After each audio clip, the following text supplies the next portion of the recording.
Makan. Makan ketika sesuap nasi dia muji Allah. Ketika minum seteguk nasi dia muji Allah. Itu kalau orang diridhoni Allah itu wali betul. Itu untuk jadi wali itu gampang. Kamu makan ridho. Kamu nginjak buminya Allah ridho seneng. Kamu hidup keseharian aman seneng. Nah ini supaya sampean kita semua lah. Kita semua ngaji betapa panduan Rasulullah untuk menggapai ridho Allah itu banyak yang keseharian sekali. Saking kesehariannya banyak dalam hadis dan itu sahih. Nabi menyebut hal-hal yang keseharian. Hatta ma tas'alu fi fimra'atika. Kamu punya uang, kemudian istri kamu bisa makan, itu ibadah. Bahkan sebagian ibadah itu dicontohkan Nabi yang akhirnya diprotes sahabat.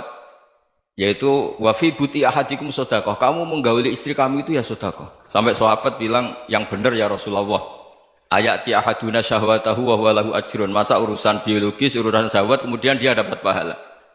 Nabi menjawab, alaysa lawadu'aha fi haramin akana alaihi wisrun. Bagaimana kalau dia meletakkan ke yang tidak benar itu kan dosa. Nah, hal-hal seperti ini yang saya ingin teman-teman semua lah, semua. Saya juga agak ingin ngaji demi Anda juga agak ingin. Itu dosa sekali ngaji kok pesanan kelompok tertentu itu enggak boleh. Islam itu untuk semua. Jadi ya cuma karena di depan saya jenengan ya seakan-akan jenengan korbannya. Itu ada ilmunya dalam usul fikih itu. Jadi orang itu harus ngaji usul fikih. Nama yang disebut, mungkin Mas Sufyan masih ingat zaman ngaji usul fikih. Nama yang disebut itu tidak jaminan sebagai prioritas perintah. Jadi misalnya gini, kebetulan yang di depan Nabi itu Abu Dzar. Nabi ya bilang, ya Abu Dzarin ini uhibbuka misalnya, atau ya Mu'ad ini uhibbuka, atau ya Abu Hurairah ini uhibbuka misalnya. Banyaklah riwayat yang Nabi nyebut ya Abu Dzarin, ya Mu'ad, ya Abu Hurairah. Kemudian misalnya Nabi meneruskan khitab, ini uhibbuka, saya mencintai kamu, fakul dubur sholatin, atau sebagian riwayat disebut fala tada'an la dubura kulli sholatin, Allahumma inni ala dzikrika wa syukrika wa husni ibadatik. Saya mencintai kamu, siapa saja, Mu'ad bisa, Abu Dzar bisa siapa. Saya mencintai kamu, mohon kalau habis sholat kamu jangan lupa wiridan Allahumma inni ala dzikrika wa syukrika wa husni ibadatik. Ya Allah, tolong kami permudah supaya mudah ingat engkau. Anda tidak bisa mentang-mentang, wong nama saya Parmin, nama saya Purnomo, itu yang diperintahkan Mu'ad misalnya. Jadi yang disebut satu, tapi khitab itu untuk siapa saja. Saya teruskan. Jadi saya mohon semua kita melakukan kebaikan itu, kalau dalam kaidah fikih disebut al-yakin la yuzalu bisyak. Banyak kebaikan yang kebenarannya itu 100%. Tidak punya efek samping ke pihak lain, ke kelompok lain, ke komunitas lain. Itu tadi misalnya Anda makan, dan itu murah sekali, hanya butuh satu piring. Setiap punyaan kamu muji Allah, setiap minum kamu muji Allah. Itu redaksinya Rasulullah SAW disebut, Allah sangat ridho ketika seorang hamba makan, kemudian dia memuji Allah. Atau minum, kemudian dia muji Allah. Logikanya gampang, negara seperti ini yang kamu harapkan bentuknya kayak apa, mertua, ipar, komunitas, tetangga, itu nyata terjadi itu kan belum pasti. Sementara yang mesti terjadi adalah kamu butuh makan, kalau tidak mati. Butuh minum, kalau tidak mati. Butuh bumi yang nyaman ditempati, kalau tidak kita juga mati. Sebab itu Allah kalau menyebut nikmatnya itu hal-hal yang keseharian. Alladzi at'amahum min ju'. Allah itu siapa? Allah itu yang menciptakan kamu bisa makan. Tidak berlebihan, Allah itu yang menciptakan kondisi sosial itu ideal. Zaman Nabi itu ya ada orang munafik. Orang-orang pilihan Allah itu juga diuji orang sekelilingnya yang macam-macam. Semua diuji sesuai konteks zaman dan waktu. Nah, tapi ada ibadah-ibadah yang selalu disarankan Nabi. Sampai Nabi itu pernah ditanya, ayul islami khairun ya Rasulullah, Islam terbaik itu gimana? Jawaban Nabi itu unik. It'amut to'am, Islam terbaik itu ya makan-makan, santai-santai. Ketika Allah menyebut beberapa kebaikan, falak tahamal aqobah, wa ma adrokan apa? Mal aqobah. Terusannya apa? Fakku rokobah. Terusannya apa? Au it'amun fiyaumin di masubah. Ya itu acara makan-makan itu juga Islam. Kenapa? Ya bayangkan kalau tidak ada makanan, kita mati kan? Kondisi sosial tidak ideal itu Anda masih gak apa-apa, tapi kalau Anda tidak makan, Anda tidak minum, kamu punya istri cerewet masih bisa hidup, punya mertua cerewet masih bisa hidup, tapi kalau tidak makan bisa mati. Berarti penting mana istri sama makan? Penting mana? Makan.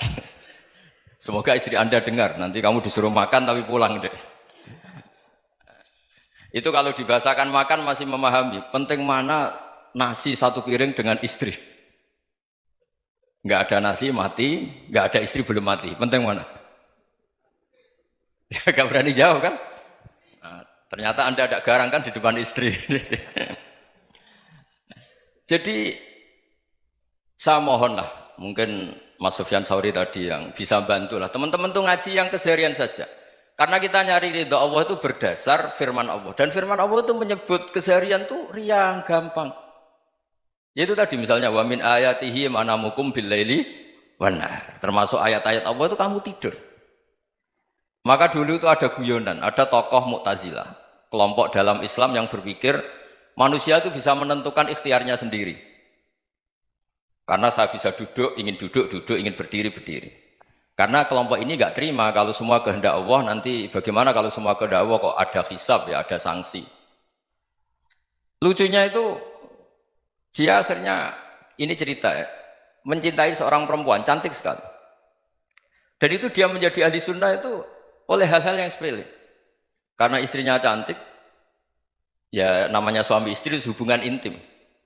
Terus ditanya, Mas, masih ingin lagi? Masih. Silahkan diulang lagi. Wah ya tidak bisa. Katanya manusia bisa menentukan yang diinginkan. Itu tobat itu. Itu nggak bisa ditobatkan Mas Sufyan Ats-Tsauri. Orang cantik yang mudah nobatkan orang itu orang cantik. Segampang itu. Akhirnya kita tahu, makanya kalau dalam kitab Hikam itu disebut al-aqil mayyakul madza yaf'alu wa hubi wal ghafil mayyakul madza af'al. Orang yang punya akal karena sadar ini wilayah Allah, semua milik Tuhan. Itu dia tiap hari berpikir, besok Allah akan melakukan apa terhadap dunia ini. Kamu merencanakan sesuatu mau plesir, ternyata gempa. Mau wisata ke Rusia, ternyata perang. Kamu tidak pernah tahu apa yang akan terjadi besok. Wa ma tadri nafsum madza taksibu ghadan. Tapi anda semua kita ini sering punya jadwal permanen. Makanya saya kalau diundang siapa saja, sana takdir. Yang jelas Gus ini acara penting. Ya masih acara penting nak pangeran ngersakno piye. Kok ape dadi pangeran, kamu kok mau jadi Tuhan. Itu kadang ya kiai. Penting Gus acara ini jenengan harus memastikan bisa. Loh kamu itu yang ngajarin tauhid, sesuatu itu biadillah kok bilang-bilang apa pasti. Kalau maksa terus tak tobatkan loh kamu kata saya. Ya kalau gitu Gus bilang insya Allah. Wah itu hati saya, fisik saya, roh saya sudah bilang insya Allah. Tidak usah kamu latih kata saya. Nah hal-hal tauhid keseharian itu gampang sebetulnya. Wal ghafil yaqulu madza af'al. Tapi orang yang lupa Allah dia setiap hari bilang besok apa? Kita bisa melakukan apa? Seakan-akan dia itu aktor, dia penting, dia subjek permanen, dia. Padahal kita ini hanya objek kehendak Allah Subhanahu wa taala. Karena kita yakin sesuatu yang terjadi di alam raya ini kita tidak bisa apa-apa. Makanya saya sering ngaji, sering bilang saya. Ketika Anda mensifati Allah, Dia yang menghidupkan. Sudah itu tanamkan sehingga ketika kita mati santai saja. Kenapa santai? Allah punya cara menghidupkan kita. Zaman kita hidup juga gak tahu caranya ngelola jantung, ngelola paru-paru. Kamu juga gak tahu ngelola oksigen yang tidak beracun, tidak ngandung polusi. Tahu-tahu hidup. Gak ingin tua ya tahu-tahu tua, gak ingin mati tahu-tahu mati. Selama ini kita hidup juga gak tahu apa sebetulnya. Hanya gaya tok, punya jadwal, punya planning. Kalau kamu bisa menentukan pilihan Anda, pasti Anda istrinya cantik, 4 neriman semua, qanaah semua. Nyatanya enggak kan? Sudah 1 jelek, cerewet. Wah itu kan, nyatanya enggak bisa apa-apa Anda kan? Dan kamu bawa mati lagi. Itu kan, istri Anda juga gitu, punya keinginan, punya suami yang ganteng, yang jabat, yang neriman, yang enggak poligami. Ya enggak kesampaian juga. Kalau kita ngitung tingkat kegagalan kita itu gagal terus. Ya kan? Nah, terus ingat Allah, madza yaf'alu wa bi. Orang yang punya akal selalu berpikir Allah itu menghendaki apa terhadap saya. Lalu sama-sama orang melihat orang yang serius, itu kata Anda itu pemikir berat, serius, senang punya tokoh yang merengut karena kamu anggap serius. Tapi sebagian orang menganggap orang yang serius itu wong merengut, wong masam, wong muka kok ditekuk. Jadi sama itu hati ya muqallibal qulub tsabbit qalbi ala dini, karena kita enggak tahu cara berpikir kita tentang orang lain, tentang sekeliling kita. Misalnya kita orang baik yang jenis ngrumat fakir miskin. Ada orang bangun masjid mewah itu janggal. Apa artinya masjid mewah kalau banyak orang kelaparan? Tapi kalau yang jenis pendidikan apa artinya masjid mewah kalau tidak bisa ngaji? Nanti yang jenis infrastruktur apa artinya ini kalau semuanya punya sudut pandang yang berbeda-beda. Dan Islam mengapresiasi semua kebaikan. Tapi katakan semua kebaikan itu adalah kehendak Allah Subhanahu wa taala. Karena apapun baik Anda itu pakai fasilitas yang diberikan oleh Allah Subhanahu wa taala. Sehingga ini yang disebut kulillah sumadarhum fi khawdihim yal'abun. Ya kembali tadi ke tema-tema bahwa keseharian Anda ini sudah Islami. Saat Anda tidak bisa melakukan apa saja. Saya sering ada jenazah, biasanya kalau tetangga meninggal saya sering disuruh ngelepas. Saya bilang orang ini baik. Karena sering ngelamun di rumah, sering nganggur di rumah. Ditanya sama anaknya, kenapa Gus nganggur baik? Ya kalau dia nganggur artinya juga agak berbuat sesuatu yang maksiat kan?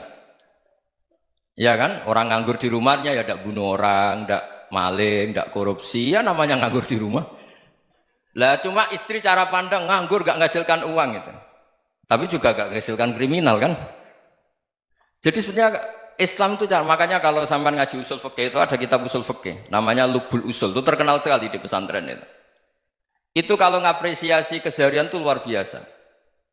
Izma min mubahin illa wa yatahaqqaqu bihi tarku haramimma. Karena keseharian yang mubah saat Anda lakukan itu ada kehebatan yang luar biasa, yaitu meninggalkan haram. Makanya dulu banyak orang-orang alim ketemu temannya itu guyon sampai semalaman. Itu biasanya yang semangat Islam itu kiai kok tidak tahajud, kiai kok tidak witir. Orang yang sedang mapan uangnya banyak, malam itu tidak kelayaban itu sudah luar biasa. Melawan nafsu supaya tidak maksiat itu sudah luar biasa. Supaya lupa guyon sama temannya semalaman sampai subuh. Gejlok-gejlokan ngenang zaman miskin, zaman kuliah nggak jelas, zaman apa. Melihatnya jangan takut tahajud. Seperti ini meninggalkan tahajud, tapi meninggalkannya ini talkul muharramat. Jadi kayak apa hebatnya? Sehingga Imam Ghazali punya riwayat yang agak unik. Hatta takuna ibadatu akhiri hadil ummah iku an-naum. Sehingga suatu saat ibadah terbaik umat ini itu tidur. Itu kan riwayat kontroversi. Ketika Imam Ghazali tanya, kenapa iya? Kenapa kamu mulai keluar dari rumah itu sudah banyak maksiat? Melihat perempuan yang enggak mahram, melihat fenomena. Tapi kalau kamu tidur itu enggak melihat apa-apa. Tapi juga kamu jangan nganggap tidur itu ibadah betul. Saatnya melakukan fardhu ain malah masih tidur. Tapi itu sudut pandang yang menjadikan kita Islam itu gampang. Jadi saat Anda tidak bisa aktivitas apa-apa, misalnya ada beberapa orang yang lumpuh. Lumpuh itu memang nggak bisa Jumatan, nggak bisa ibadah, tapi dia juga nggak bisa maksiat. Tidur itu memang Anda saat itu tidak bisa tahajud, tidak bisa witir, tapi saat itu ada zina, ada maling, tidak gosipkan orang, tidak bully orang, tidak menanamkan kebencian, tidak hasud. Sehingga tidur menurut Allah Ta'ala ya wa min ayatihi manamukum billaili apa? Wan-nahar. Karena di tidur itu selain ada unsur istirahat, jaga kestamina, juga ada unsur meninggalkan beberapa keburukan. Nah saya mohon ibadah yang keseharian ini kita jaga. Supaya kita semua baca ayat itu fasih. Fasih itu tertanam di hati. Allah itu siapa? Alladzi at'amahum min ju'i wa amanahum min khauf. Dan Allah kalau cerita di Quran itu anna sababnal ma'a sabba thumma syaqaqnal ardha wa syaqqa fa ambatna fiha habba wa inaba wa qadba wa zaituna wa nakhla wa hadaika hulba. Kamu tahu saya ini siapa kata Allah? Saya ini adalah Tuhan yang menurunkan air, kemudian ada tanaman banyak. Habba wa inaba wa qadba, ada zaitun, ada tin, kalau orang Jawa mungkin ada tela, ada padi, ada mangga, ada pisang. Sudah. Wa inaba wa zaituna wa nakhla wa hadaika hulba. Ada perkebunan yang lebat. Tujuannya apa? Mata Allahkum, silahkan kamu pakai, kamu nikmati. Tapi karena kadang kita ini punya ide-ide besar. Tadi untuk syukur saja nunggu punya istri riman, rumah baik, tetangga baik, komunitas baik, semuanya baik baru syukur. Lama-lama nanti ada di surga, syukurnya nunggu surga paling kelas A. Itu sudah ada yang menghuni Rasulullah, kamu nggak boleh di situ. Masa untuk syukur saja? Repotnya Masya Allah. Jadi mohonlah Quran yang kalau Anda hafalkan juz sama itu kan ada ayat-ayat yang kayak tadi. Ya, fal yang dzuril insanu ila ta'ami. Coba lihat apa yang kamu makan ya? Dari mana? Dan untuk mempertahankan hidup kamu keseharian. Jadi jangan kira ibadah itu harus membentuk komunitas